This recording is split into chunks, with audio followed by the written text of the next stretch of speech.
welcome to reform thinking. So what if the hardest, the most agonizing moments of your life were not punishments from an angry judge, but the precise opposite? Right. Yeah. Like, what if a pain-free life is actually the most terrifying thing that could happen to you? Because usually when we talk about diagnosing a problem, we expect precision. Think about engineering or medicine. You break your arm, you go to the hospital, and the X-ray shows that jagged white line on the screen.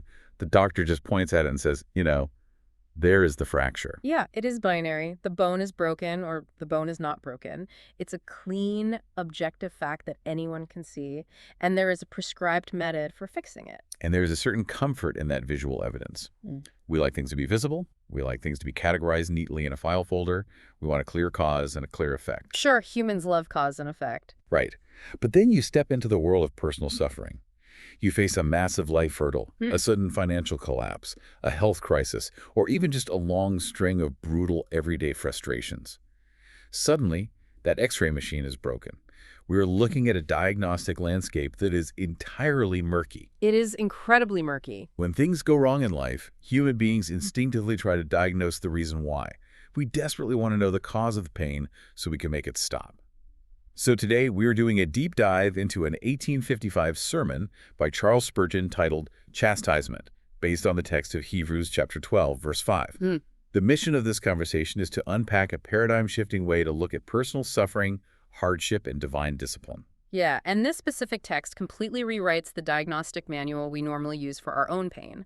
It takes the conventional assumptions we hold about why bad things happen and, well, flips them completely upside down. It forces us to look at our wounds through a completely different lens. And if you are listening to this right now and you are currently lying in a hospital bed, or you are staring at a stack of past due bills, or you are dealing with the crushing weight of a relationship falling apart, you might be thinking this is all going to be, academic theory. Right, just theological jargon. Yeah, but this framework provides a shocking perspective. It separates punitive anger from loving correction. It changes the entire way you look at the jagged lines on your own life's X-ray. So let's start right at the base. Before we can talk about how to react to suffering, we have to understand what the suffering actually is. Let's look at the core theological distinction that sets up this entire 1855 sermon. The entire sermon hinges on a very specific structural difference between a courtroom and a living room. Spurgeon lays out this opening thesis, and it's massive. He says a believer is never punished for their sins in a judicial sense. Never. Never. That is a strong word. It is absolute. And the logic here is based entirely on the concept of substitute atonement. Christ already endured the full penalty as a substitute for the believer. Therefore, neither the justice nor the love of God can ever exact again a payment that Christ has already made. Let's slow down and really pull this apart, because the word punished is incredibly loaded. People use it casually all the time. Oh, constantly. Right. Someone stubs their toe and says, well, the universe is punishing me for being late. But in this theological context, punishment has a very strict judicial definition. What does a courtroom actually require when a crime is committed? Well, in a judicial system, punishment is exacted by a judge. The judge has a singular role. The judge is upholding the law, avenging justice, and maintaining the dignity of the commands that were broken. Right. The punishment is applied in wrath, or at least in cold, objective anger against a crime. I mean, a judge does not send someone to prison to help them self-actualize. The judge sends them to prison because a debt to society must be paid. Justice demands satisfaction. So in this framework, the believer is standing in a courtroom. The crimes, the sins, are massive. The judge is perfectly just, which means the judge cannot just wave a hand and say, do not worry about it, you are free to go. A just judge must demand payment. Precisely. If a judge lets a guilty person walk free without any payment for the crime, that judge is corrupt. So payment must be made, but the core tenet of this theology is that the payment was already made by a substitute. Christ steps into the courtroom, takes the penalty, and absorbs the judicial wrath. Once that transaction is complete, the courtroom phase is over. The debt is zero. Which means justice cannot demand two payments for the same crime. If the debt is paid, the judge has no legal right to demand a second payment from the believer. That is the crucial theological linchpin. Spurgeon says the believer is no longer in that courtroom at all.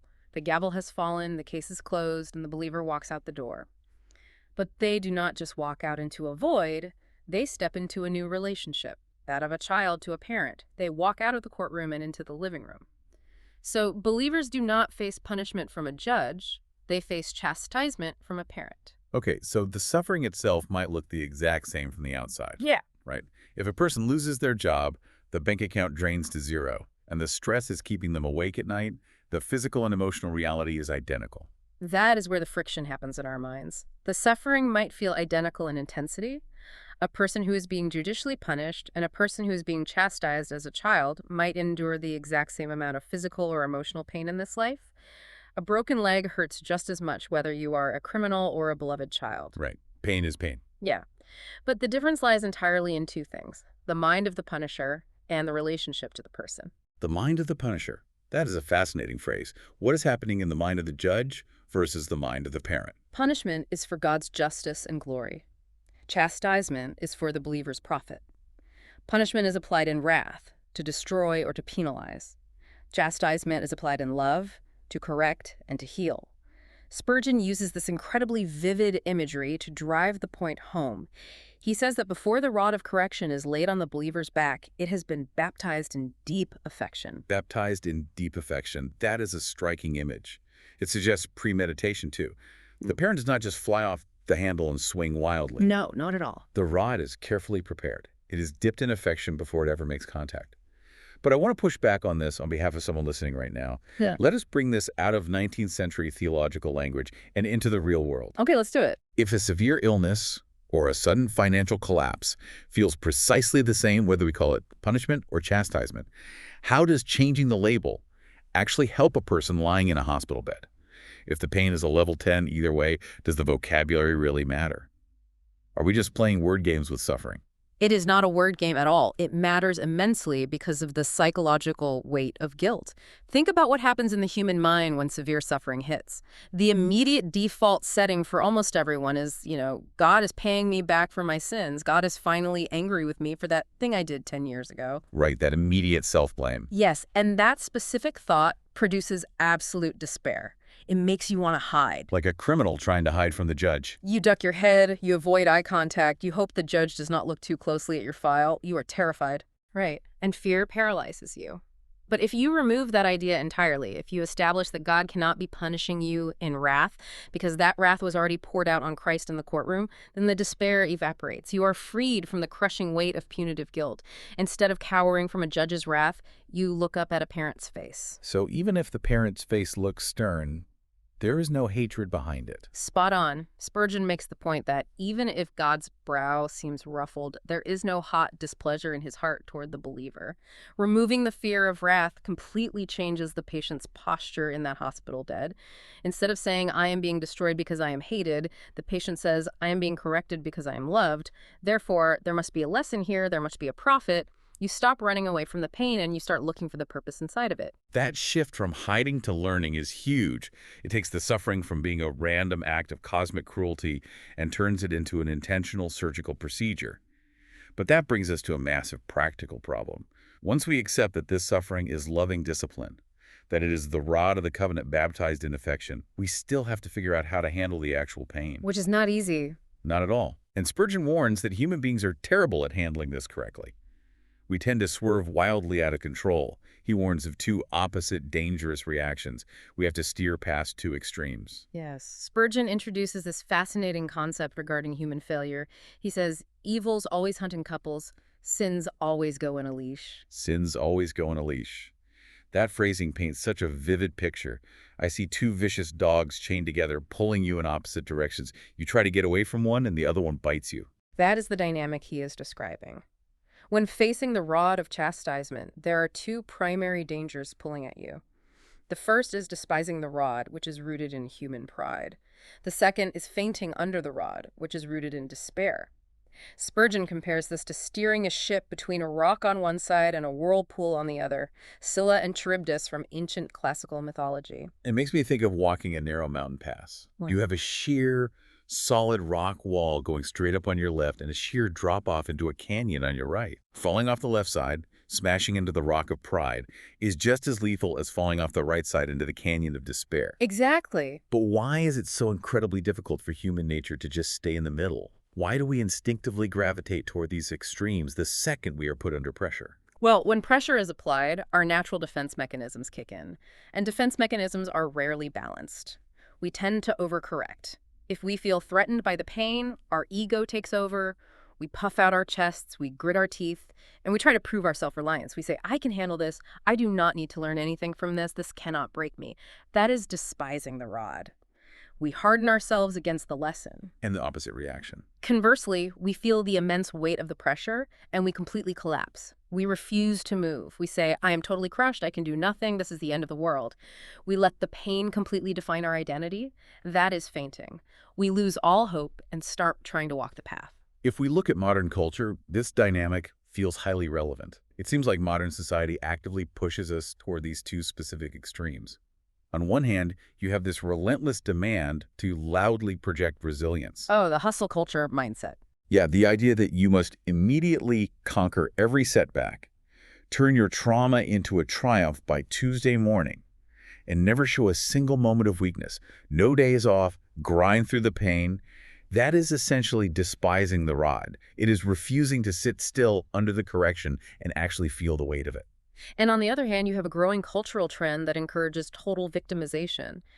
If you face a hardship, the message is sometimes that you are permanently broken, that the world is entirely against you, and you are therefore exempt from any further exertion, responsibility, or growth. You just sit in the mud and declare yourself a victim of circumstances. Right.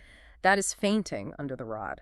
Both extremes rob the individual of the actual benefit of the trial. They both prevent the discipline from doing its surgical work.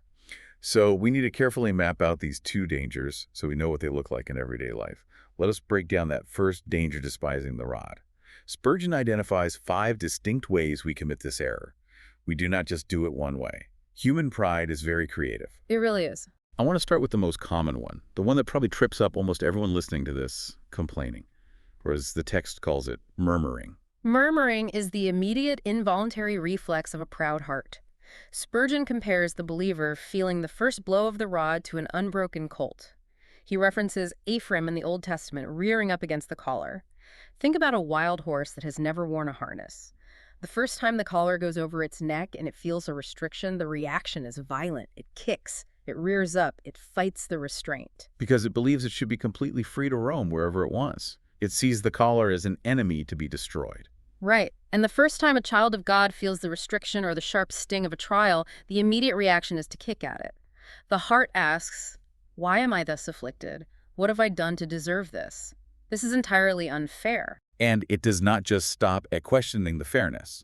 We start looking around at everyone else. We look around with the eye of jealousy. We see our neighbors, our coworkers with less sorrow, more money, better health, and we think, that person is happier than I am.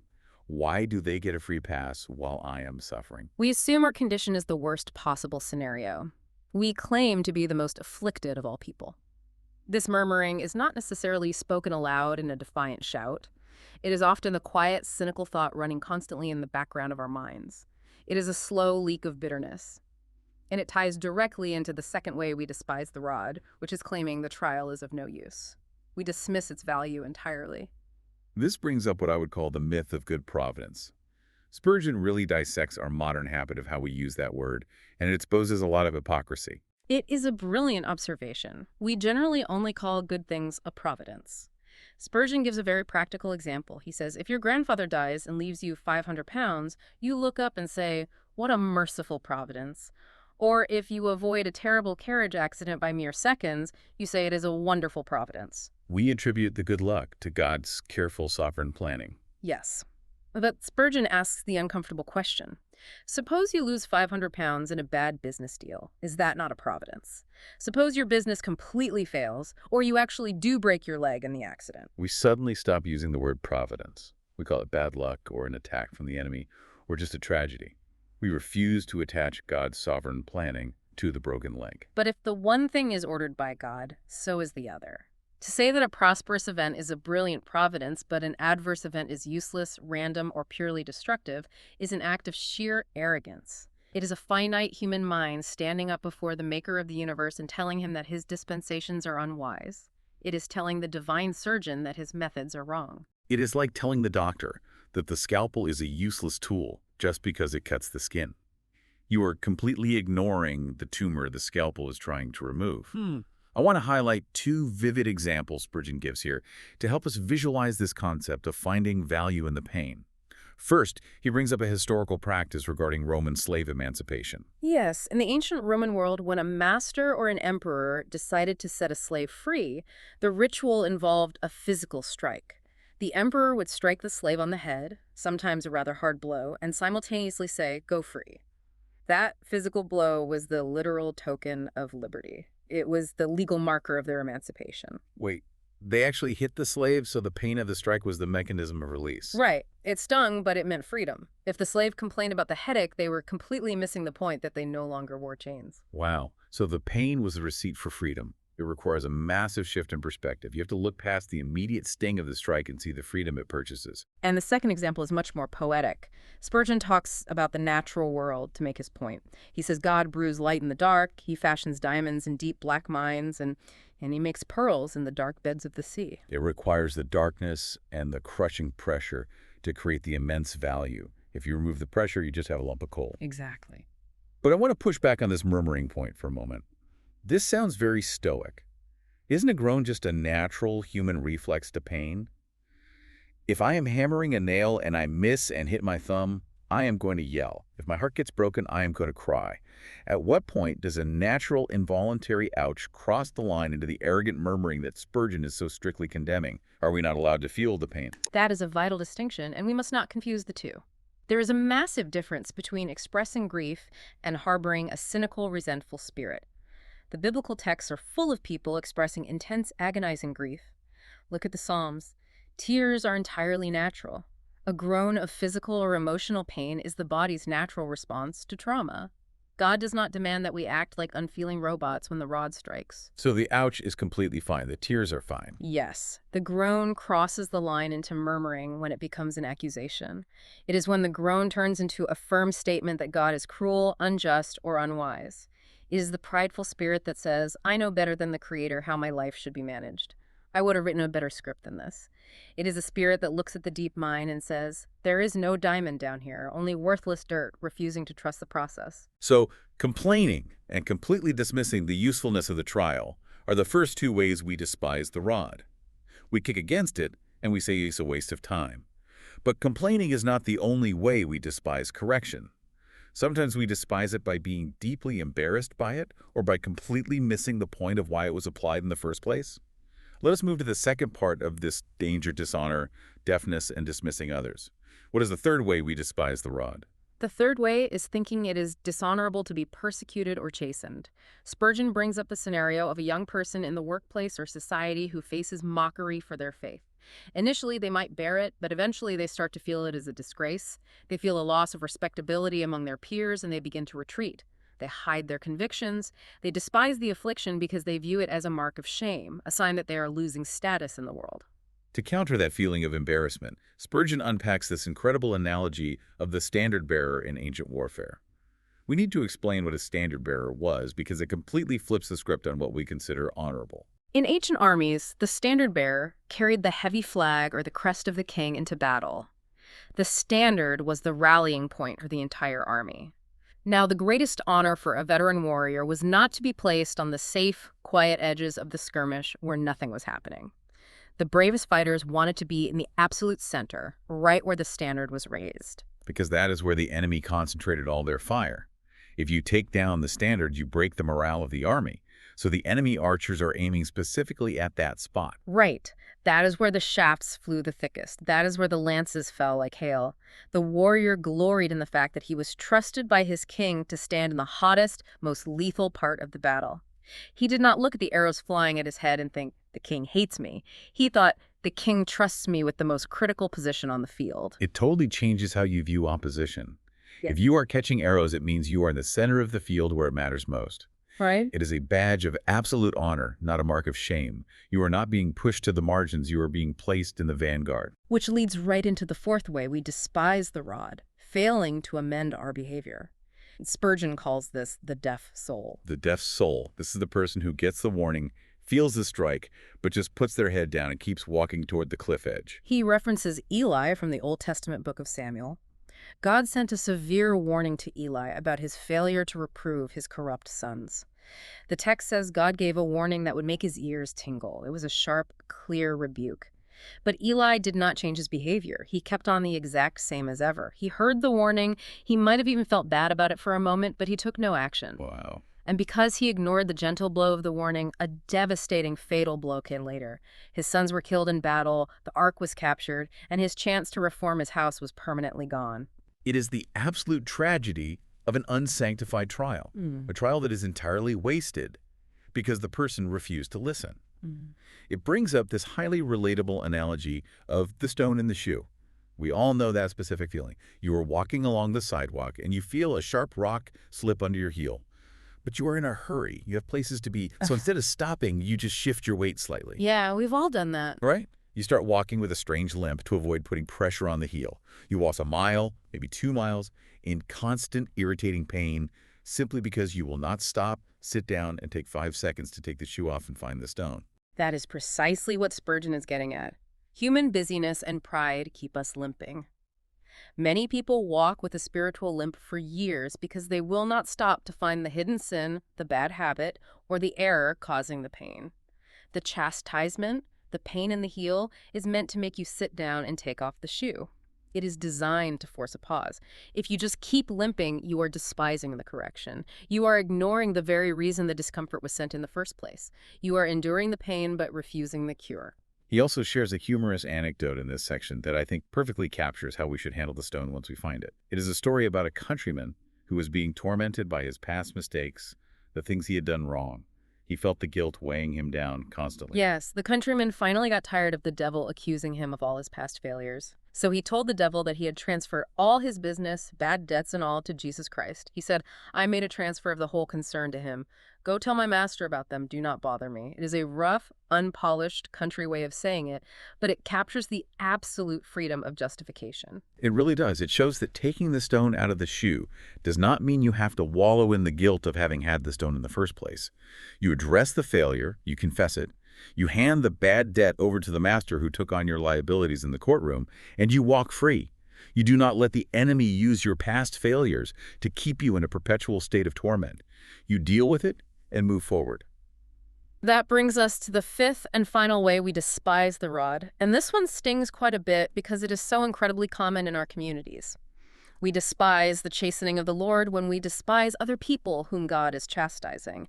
We judge the people who are suffering. This is such a sharp observation. What does this look like in practice? Spurgeon paints a picture of poor old Mrs. So-and-so, a bedridden woman who has been sick for years, or a man who comes to social gatherings always looking melancholy, always dealing with the gloomy side of things because of intense personal trials.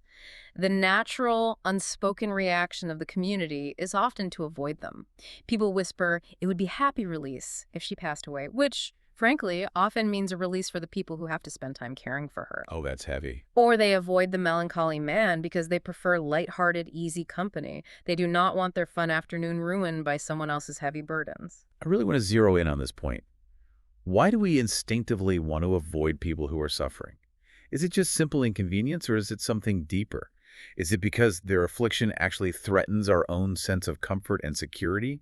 It is absolutely a defense mechanism. Avoiding suffering people allows us to maintain an illusion of invulnerability.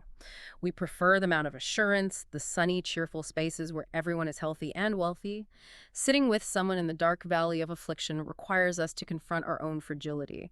It forces us to realize that we are just one phone call, one doctor's diagnosis, or one economic crash away from being in their exact shoes. That is a terrifying thought. So we push the suffering person away to push the thought away. So by dismissing the person who is under the rod, we are trying to dismiss the reality of the rod itself. We are trying to pretend the sculptor's chisel does not exist. Correct. But Spurgeon warns that if you think little of the people God is chastising, you are actively despising the God who chastens them. He notes that the most severely tried children of God often have the greatest wisdom to share. Beneath their mourning garments, they wear garments of light. If you avoid them because they make you uncomfortable, you miss the heavy lessons they have learned in the furnace. You miss the gold that was refined in the fire. Okay, having thoroughly mapped this massive rock on the left side of the pass, the danger of despising the rod through pride, complaining, and avoidance, we have to steer the conversation to the whirlpool on the right side, the danger of fainting entirely. If despising the rod is an excess of arrogant pride, fainting is a complete structural collapse into despair. Yes, and Spurgeon breaks down the specific ways people faint. The first way is by giving up all exertion. He uses the analogy of sulky children who refuse to do their chores because things did not go their way. They get a mild reprimand and they just throw their hands up and quit entirely. This is the person who faces a setback, loses their feeling of joy or success, and responds by just quitting everything.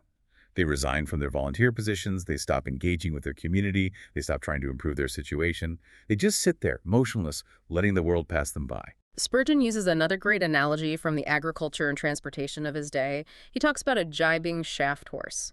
In a team of horses pulling a heavy wagon, you have different positions. The shaft horse is the one positioned in the back, right against the wagon shafts. It is doing the heavy, unglamorous, grinding pulling. The horses up front, the lead horses, get to wear the ribbons. They are seen by everyone. They look majestic. But the shaft horse is doing the real work. Right. And some horses will refuse to pull. They jibe or balk unless they are placed at the front. If they cannot be in the prominent, comfortable position where everyone admires them, they will simply refuse to move. They will not do the work at all. Spurgeon also quotes an old saying, "I must be top sawyer, and I will not be at bottom to shove the saw up." Meaning, if I am not the one standing on top of the log, in charge of the saw, and getting all the credit, I refuse to be the guy in the pit doing the sweaty work of pushing the blade back up. If I am not in charge or feeling great, I am out. It is a form of spiritual sulkiness. God applies the rod. God removes them from a prominent position or places them in a difficult, unglamorous season of life. And instead of moving forward and doing the quiet work, the person just sits down in the mud and refuses to take another step. Oh. Yeah, and the second way people faint is even more internal. It is by doubting their relationship with God entirely. They feel the blow of the rod and immediately conclude, I must not be a child of God, or I would not be in this distress. They misread the diagnostic chart. They read the trial as evidence of total rejection rather than evidence of parental correction. They think the presence of pain means the absence of love. To counter this, Spurgeon recounts a historical story that is deeply arresting. It is about a minister named Richard Cecil and his friend, a man named Williams. Williams was a highly prosperous man, wildly successful in everything he did in business and life. Cecil, his pastor, was actually very worried about him because of this unbroken, continuous prosperity. He feared God had forgotten Williams. Because he wasn't facing any chastisement. Everything was just too easy. Right.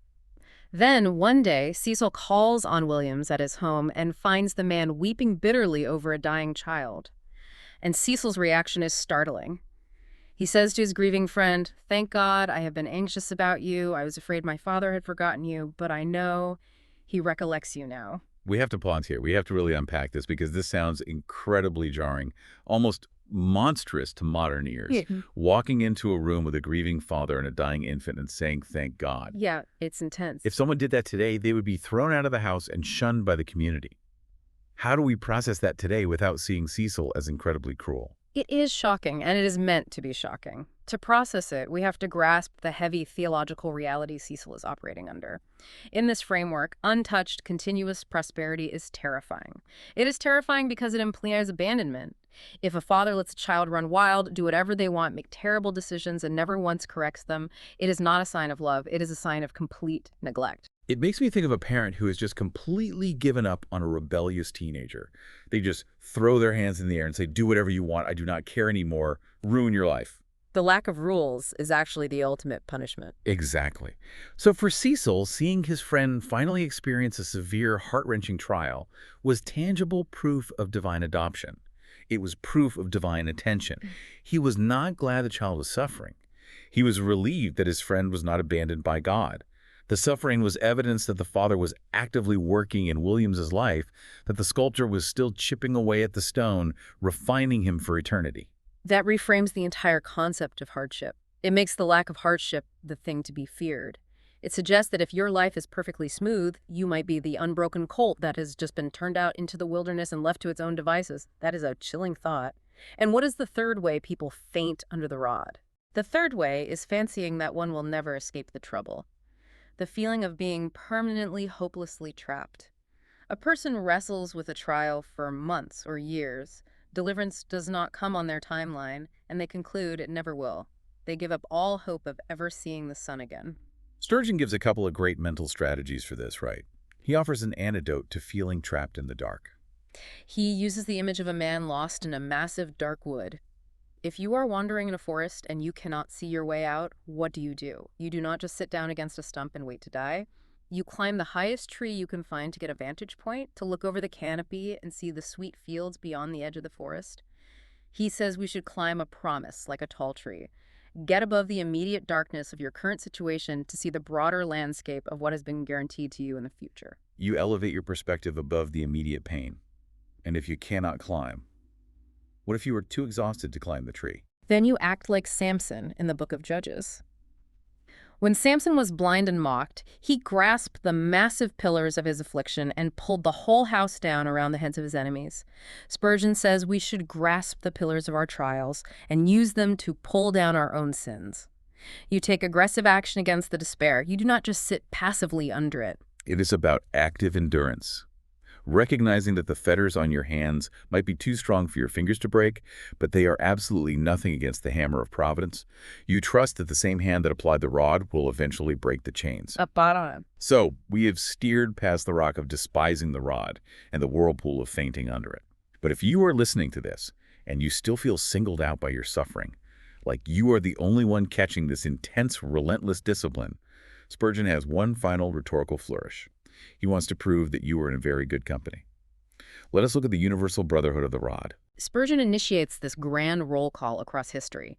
He asks the listener to look back at the heroes of the faith and see if they can find a single prophet who is not chastened.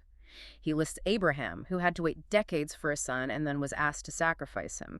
He lists Daniel, thrown into a den of lions. Isaiah, Jeremiah, Malachi, all faced intense persecution, depression, and physical suffering. He asks if there is a single king among the chosen who escaped. Even the greatest monarchs faced the rod. David is the prime example. He was the great king, but he had to cross the brook Kidron in darkness, weeping, fleeing for his life from his own rebellious son. Hezekiah, another faithful king, had to take the terrifying, threatening letter from the massive invading Assyrian army and spread it before the Lord in desperation. It is a shared language of pain. There is not a single hero in the text who had an easy, comfortable ride.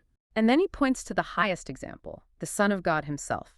He bore the cross. He endured the curse. He suffered 10,000-fold more chastisement than anyone else could possibly endure. Spurgeon concludes with this sweeping statement. He says there is not one soul in heaven who lived past infancy, whose back is unscarred by this rod. Suffering is the universal entry requirement. It is the shared language of the saints. If you are hurting, you are not an outcast. You are walking the exact same dirt path that every prophet, king, and savior walked before you. But what about those who do not share this faith? What about the person listening who thinks this is all just religious coping? Spurgeon directs a closing argument at the secularist. He asks a very practical, penetrating question. Where do people without this framework get their comfort when the glass is empty? It is easy to be happy when the board is covered with food, your health is perfect, and hilarity is in the air. The secular philosophy works fine on a sunny afternoon. But what happens when health departs, wealth vanishes, and death approaches? What sustains the mind then? He makes a really bold claim here. He says that even if we were to die like dogs with no afterlife, this faith is worth having for this life alone. I want to ask you about that. Is Spurgeon saying that this framework for suffering is practically superior, purely as a mental survival tool, to anything the secular world offers? He is confirming exactly that. Look at the mechanics of it. If you treat suffering as random, meaningless cruelty from an indifferent, cold universe, it crushes you. Yeah. It breeds pure nihilism. You suffer, and there's no reason for it, so you just despair. But treating suffering as an intentional, loving tool used by a father for your ultimate good turns heavy burdens into feathers. It gives you a mechanism to extract value from pain. You find light in the depth of darkness. You find a diamond in the crushing pressure. Yes. Having a framework that forces you to look for the profit in the pain is a psychological and spiritual advantage that no amount of worldly wealth or secular philosophy can replicate. It prevents the despair that leads to ruin. It makes you resilient in a way that sheer willpower never could, because your resilience is based on the purpose of the trial, not just your own grit. That brings us to the end of our analysis of this striking 1855 text. I want to thank you for guiding us through the theology and the psychology behind these concepts. It really does rewrite the diagnostic manual for human suffering. My pleasure. It is a text that challenges our deepest assumptions about comfort, correction, and what it means to be loved. I want to leave you, the listener, with a final thought to chew on. We covered a massive amount of ground today, But there is one tiny detail from Spurgeon's roll call that we barely touched on, and it holds a stunning implication. When Spurgeon lists all the saints in heaven with scarred backs, he makes one single exception: the infant. He notes that only the infant who dies young escapes the rod, flying straight to heaven without scars. If you think about the logic there, it suggests something massive about the nature of our lives. It suggests that the very definition of earthly time is chastisement time. The only way to avoid the rod is to not live a full life on this earth. Therefore, what if you stopped waiting for a season of life where the discipline finally stops? What if, instead of viewing a pain-free life as the baseline and hardship as an annoying interruption, you accepted that the sculptor's chisel will be chipping away at the stone for as long as you have breath in your lungs? How would accepting that reality shift the way you wake up tomorrow morning? Keep your eyes open, watch your steps, and keep thinking.